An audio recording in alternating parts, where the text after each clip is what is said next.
Me llamo Samuel Cárdenas. Fui policía estatal durante 15 años y siempre creí que todo tenía una explicación. Vi homicidios, accidentes imposibles, cuerpos abandonados en caminos y escenas que perseguían a cualquiera durante semanas. Pensaba que el verdadero monstruo era el ser humano, hasta la madrugada del 18 de noviembre de 2012. Desde entonces renuncié a la corporación. Nunca volví a patrullar de noche. Y todavía despierto sobresaltado cuando escucho a una mujer llorar. Eran las 2:47 de la madrugada cuando la central nos envió a una colonia prácticamente olvidada por la ciudad. Varias llamadas de emergencia aseguraban que una mujer gritaba desesperadamente dentro de una casa abandonada. Los vecinos juraban que los lamentos llevaban casi 2 horas y que, cada vez que alguien intentaba acercarse, los gritos cesaban por unos segundos para volver con más fuerza. Mi compañero, Iván Ortega, y yo llegamos en menos de 5 minutos. Lo primero que me llamó la atención fue el silencio. Había más de 20 personas observando desde la calle, pero nadie hablaba. Ni siquiera los perros ladraban. Era como si todo el vecindario estuviera conteniendo la respiración. La vivienda era vieja, de 2 pisos, con las ventanas tapiadas y la fachada cubierta por humedad. Parecía abandonada desde hacía décadas. Entonces escuchamos el primer grito. No era un grito de auxilio. Era el sonido de alguien que estaba siendo despedazado lentamente. Sentí como el vello de mis brazos se erizó bajo el uniforme. Iván me miró sin decir una palabra. Ambos sabíamos distinguir un grito humano, pero aquello sonaba diferente. Había algo más mezclado con esa voz, un rugido grave que hacía vibrar las paredes.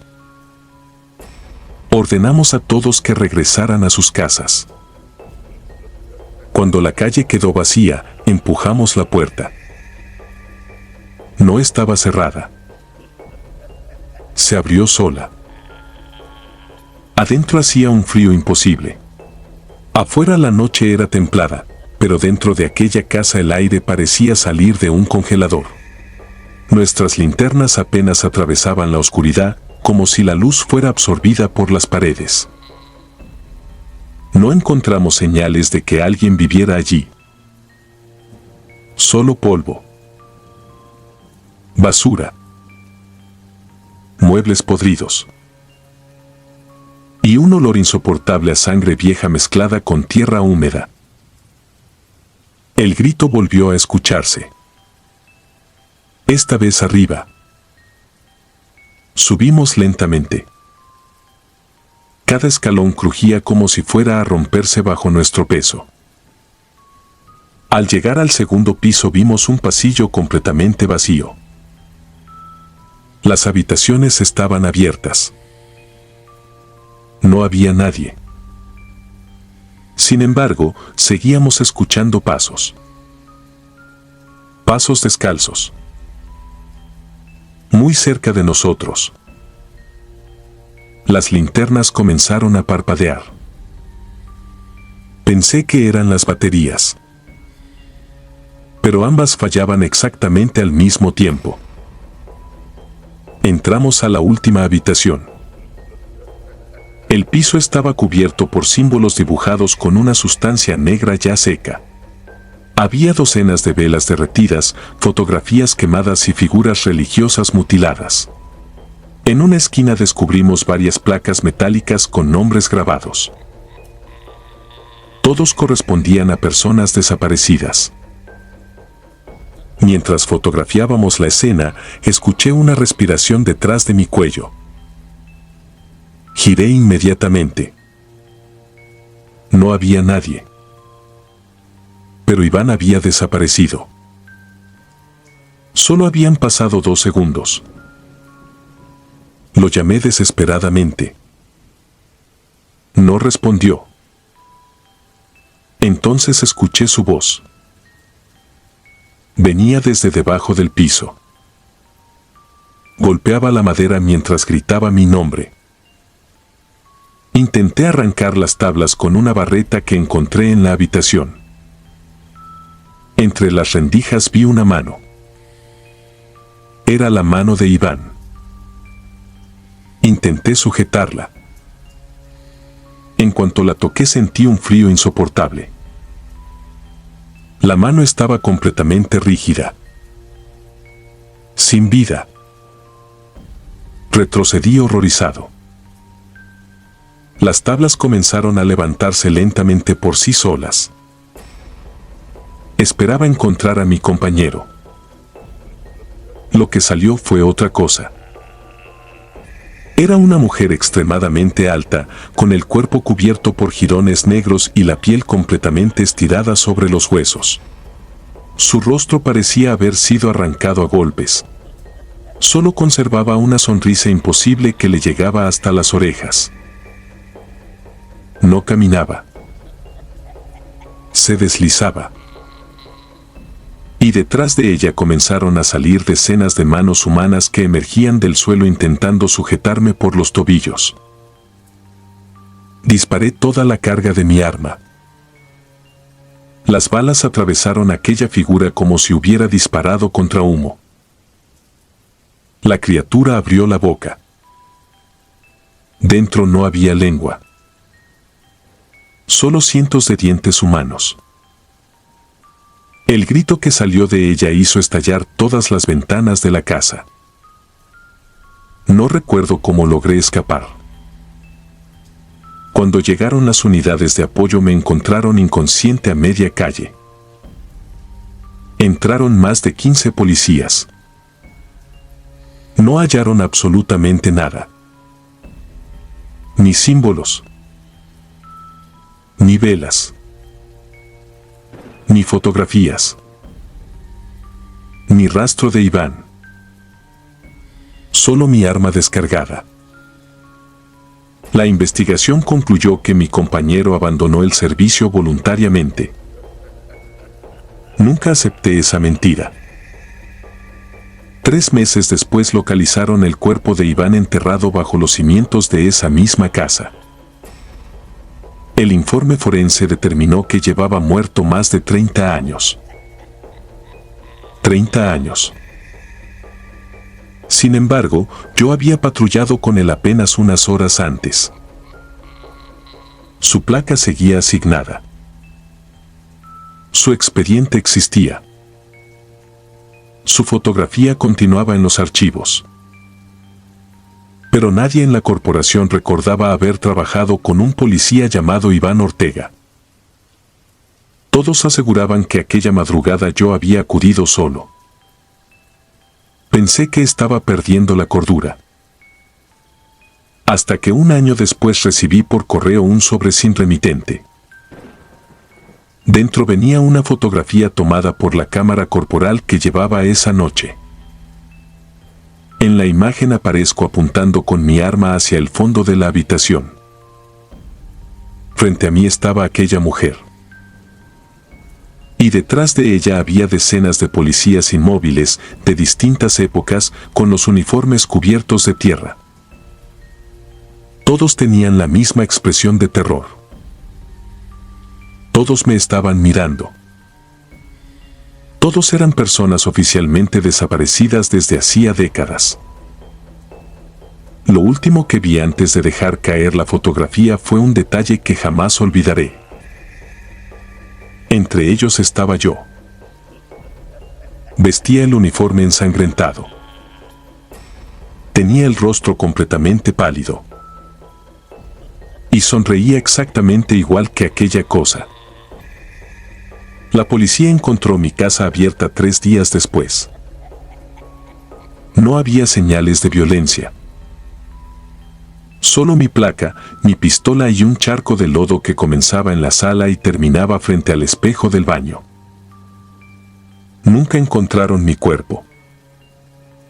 Pero, según los nuevos elementos asignados a esa zona, cada noviembre, exactamente a las 2:47 de la madrugada, la frecuencia de radio utilizada aquella noche se activa sola. Entre la estática puede escucharse mi voz. No pido ayuda. Solo repito una frase con un tono que ya no parece humano. No entren, ahora somos nosotros los que gritamos desde adentro.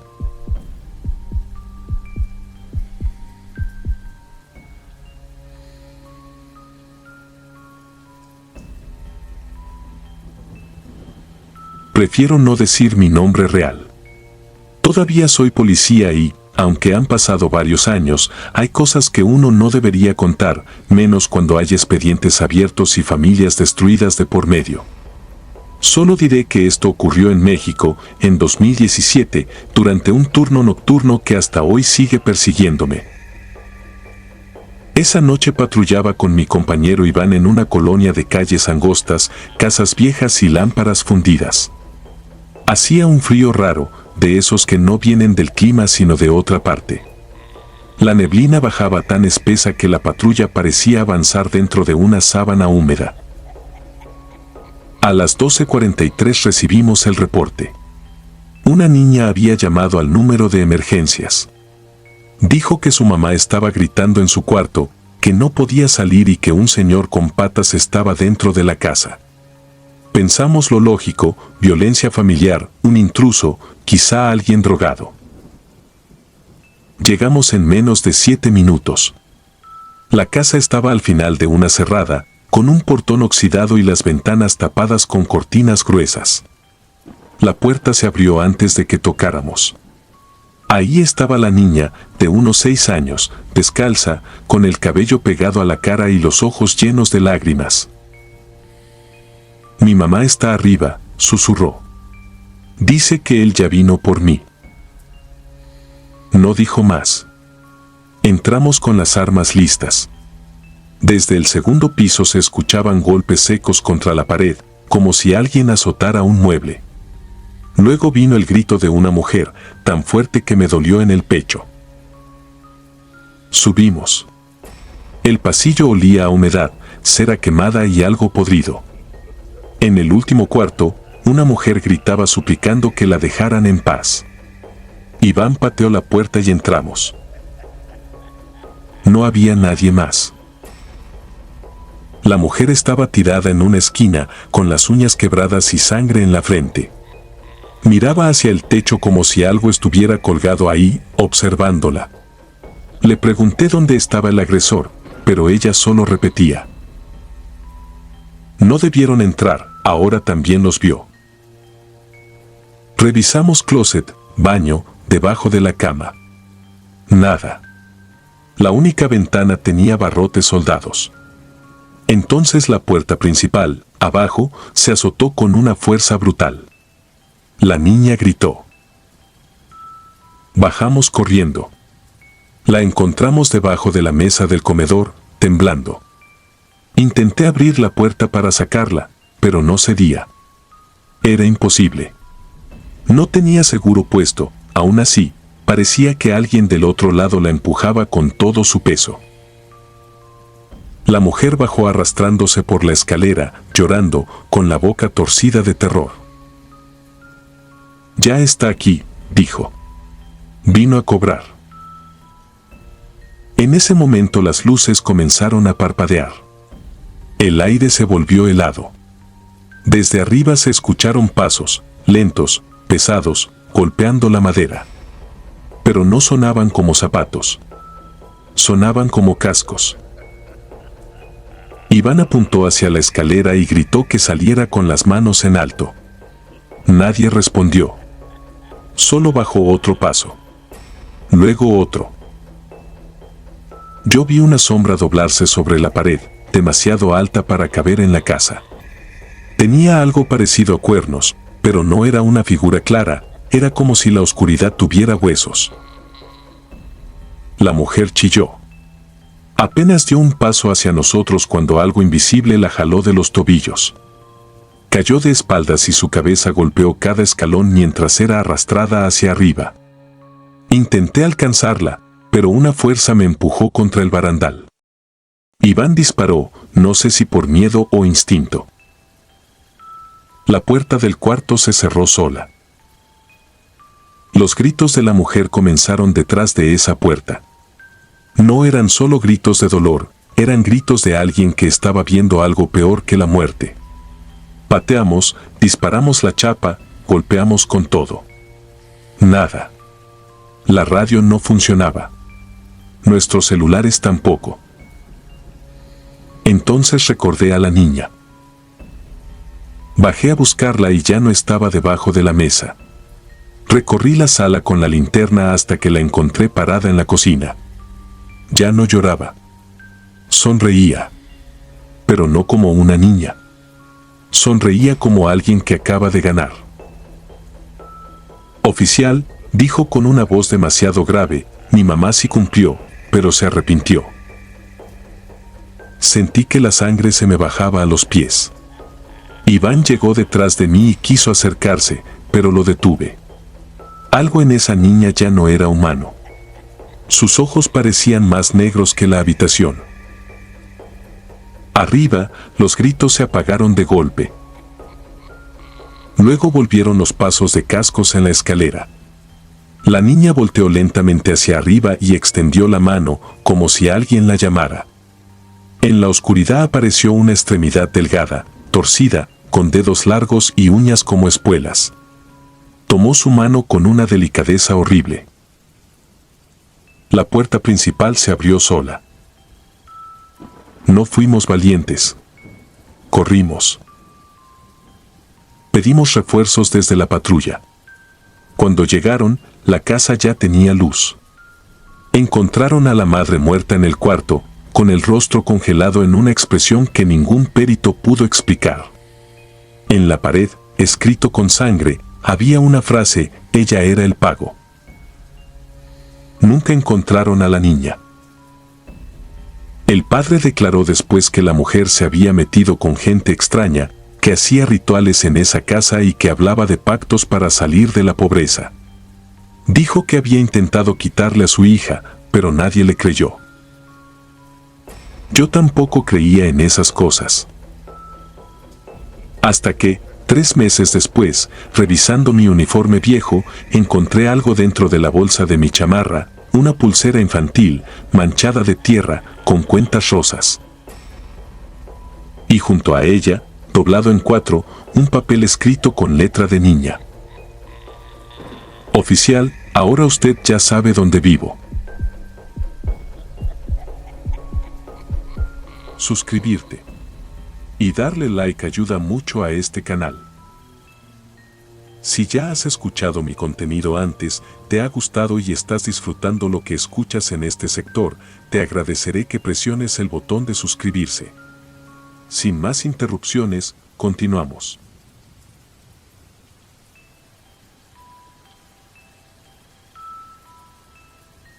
Nunca imaginé que terminaría contando esta historia.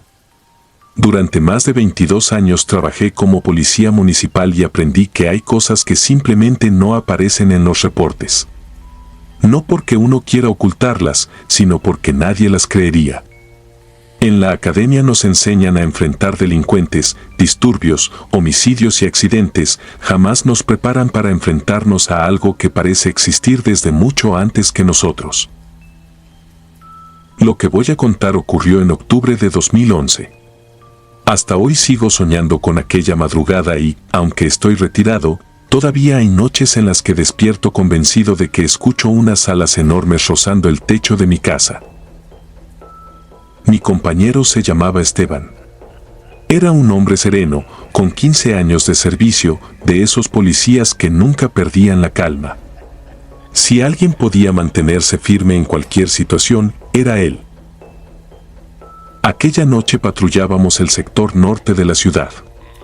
Eran las 3:18 de la madrugada cuando la radio tronó con una llamada urgente. El velador del antiguo panteón municipal reportaba que habían abierto una tumba y escuchaba personas caminando entre los mausoleos. Pensamos que serían saqueadores de criptas o drogadictos. Nos equivocamos. El panteón estaba completamente oscuro. Apenas funcionaban 2 lámparas del acceso principal. El resto era una inmensa extensión de cruces inclinadas, árboles secos y mausoleos cubiertos de humedad. Incluso el aire olía diferente, como tierra recién removida mezclada con carne descompuesta. Don Aurelio, el velador, nos esperaba junto al portón. Nunca olvidaré su expresión. Tenía la ropa llena de tierra, el rostro desencajado y las manos le temblaban sin control. No parecía un hombre asustado. Parecía un hombre derrotado. Sin decir una sola palabra nos condujo hasta una tumba abierta. El ataúd estaba destrozado desde adentro, no desde afuera.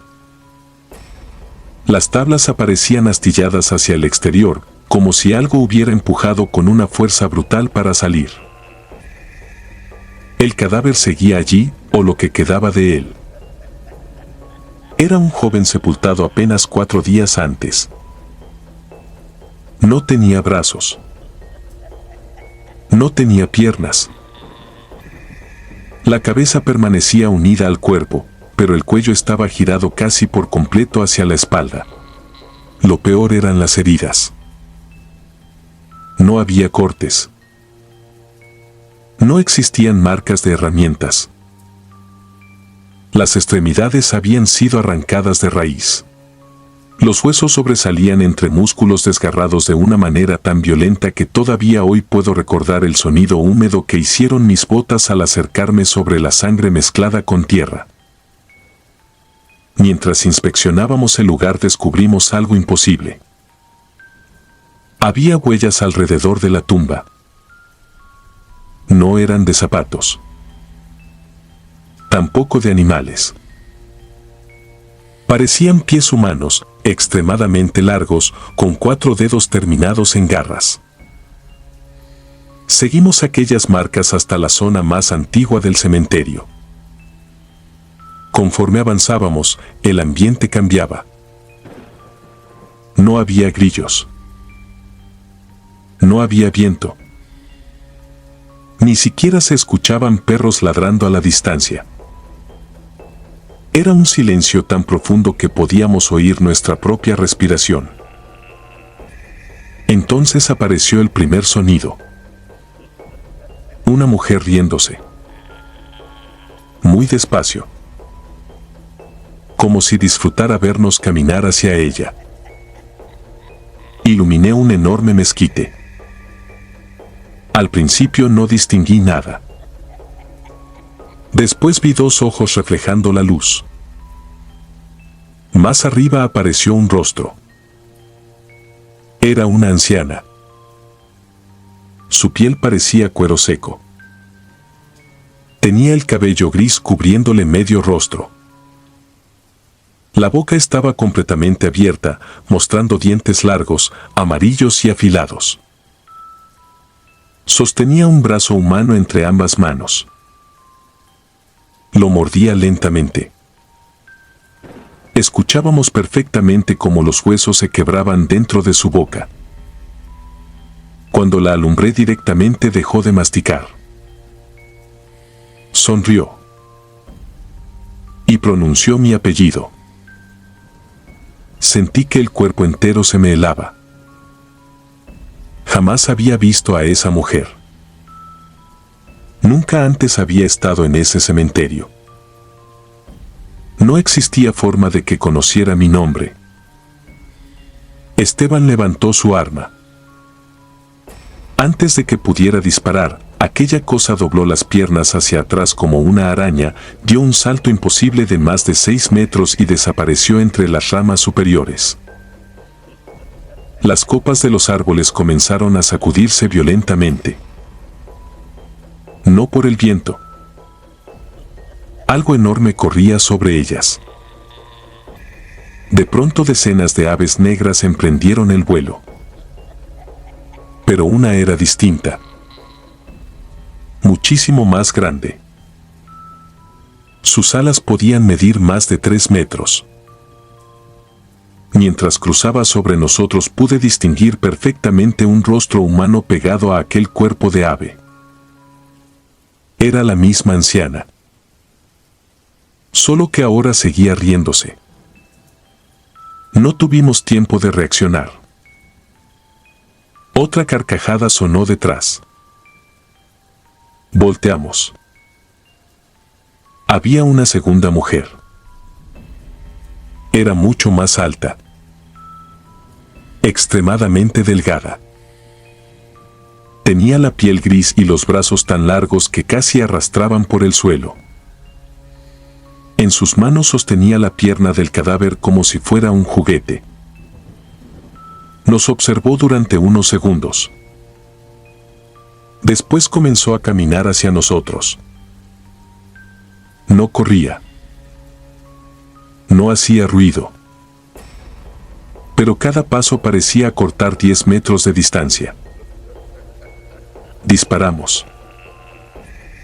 Las balas atravesaron su pecho. No salió sangre.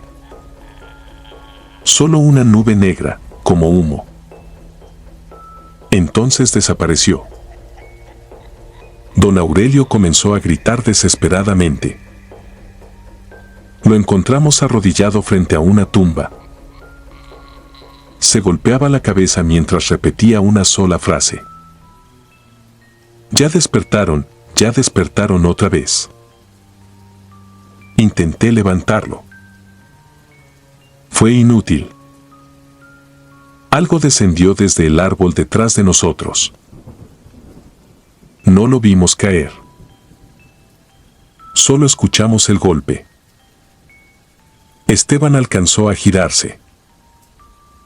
Aquella anciana le cayó encima. Lo derribó como si no pesara nada.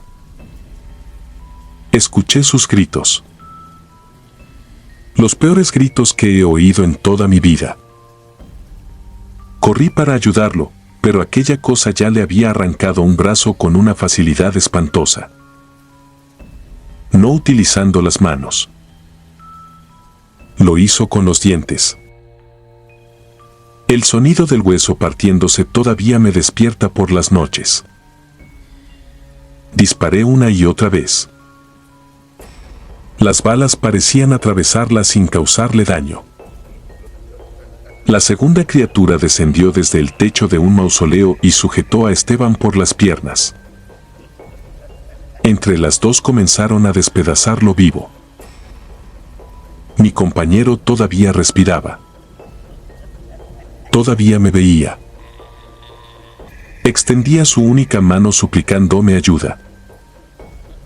Pero era imposible acercarme. Aquellas mujeres levantaron la cabeza al mismo tiempo. Sonrieron. Y delante de mí comenzaron a deformarse. Sus huesos crujían.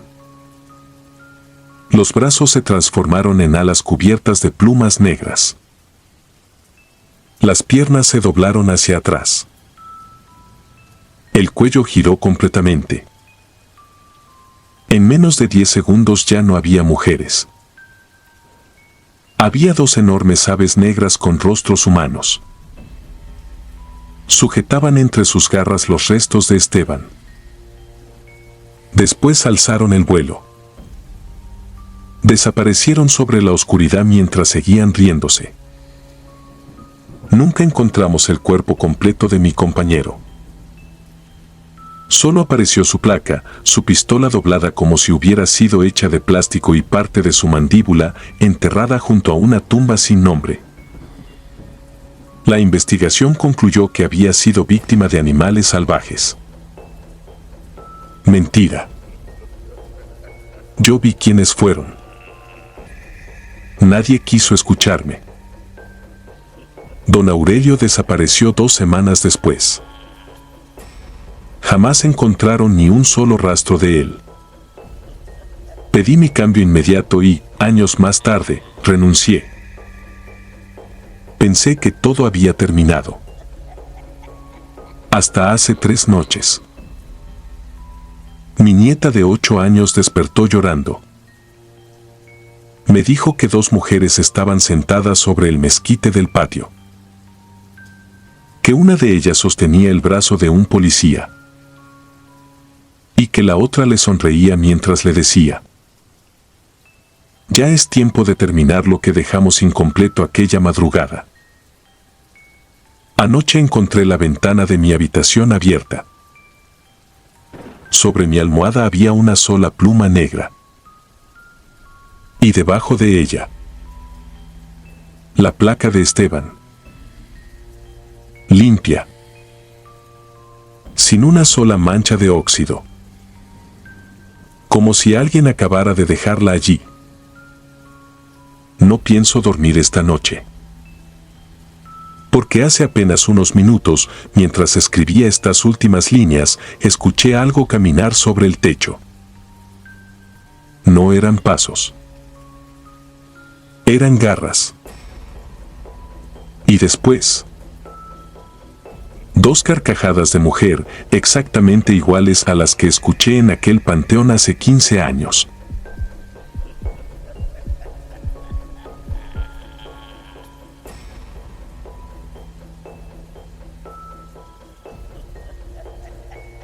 Nunca dije públicamente dónde ocurrió esta historia.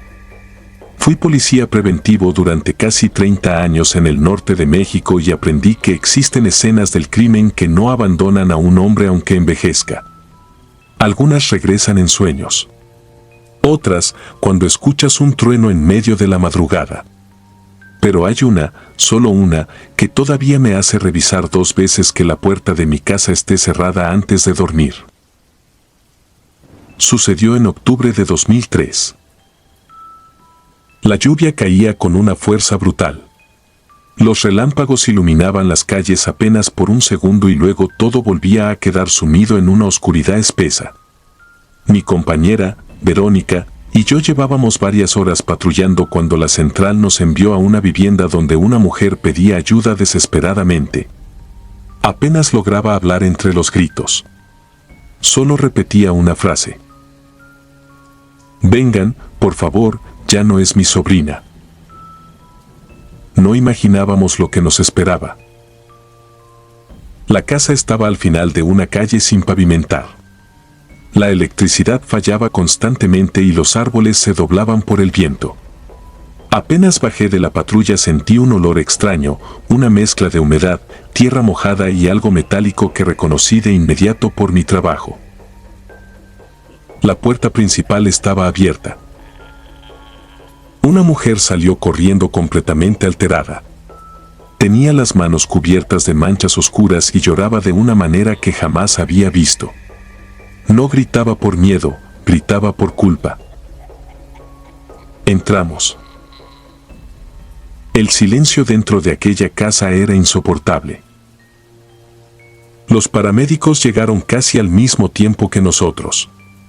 En la sala encontraron a un niño pequeño inmóvil sobre el piso. No describiré la escena por respeto, pero recuerdo perfectamente la expresión del médico cuando dejó de intentar reanimarlo. Bajó lentamente la cabeza y comprendimos que todo había terminado. La tía apenas podía respirar. Nos dijo que había encontrado a la niña junto a su hermano minutos antes. Aseguraba que sonreía mientras lo observaba fijamente. No lloraba. No parecía asustada. Según ella, tenía una expresión completamente ajena a la de una niña de 11 años. Después, simplemente subió caminando las escaleras y se encerró. Nada más. Subimos con extrema precaución. La lluvia golpeaba el techo con tanta fuerza que costaba escuchar nuestros propios pasos.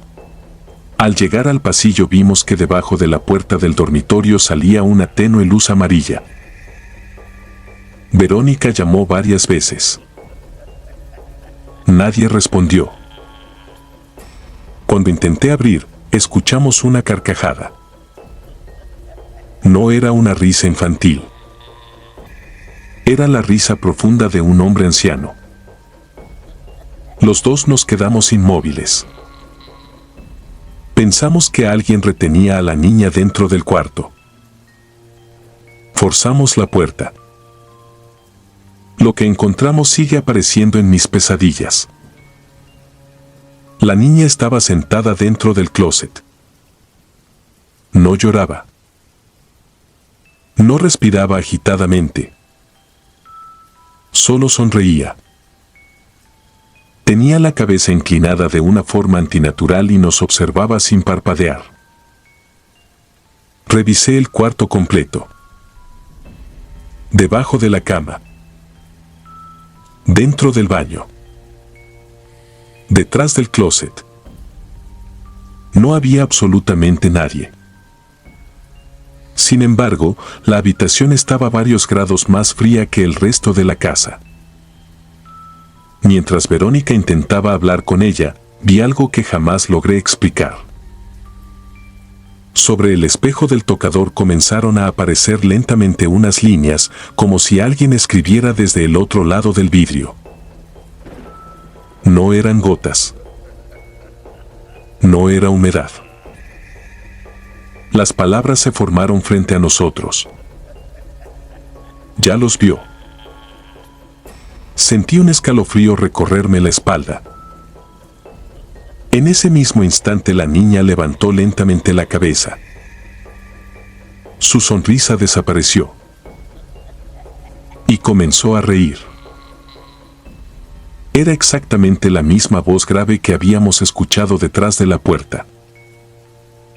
Ninguna garganta infantil podía producir aquel sonido. Entre los dos conseguimos sujetarla después de varios minutos.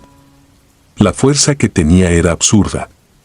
4 personas fueron necesarias para colocarla en la patrulla. Mientras la llevábamos hacia la salida, giró lentamente la cabeza hacia mí. Nunca olvidaré sus ojos. No reflejaban rabia. Reflejaban lástima. Como si supiera algo que nosotros todavía ignorábamos. Entonces susurró: ahora viene por ustedes. Pensé que era una amenaza. Quise convencerme de eso. Los siguientes días descubrimos que la madre realizaba reuniones nocturnas con un hombre obsesionado con rituales esotéricos. Encontramos símbolos pintados en un cuarto oculto, fotografías quemadas, figuras de cera y varios cuadernos llenos de oraciones escritas al revés. Los especialistas concluyeron que nada de aquello probaba actividades criminales relacionadas con el caso. La niña fue internada. Nunca volvió a hablar. El expediente terminó archivado. Pero la historia no terminó ahí. 3 semanas después, Verónica sufrió un accidente mientras patrullaba sola.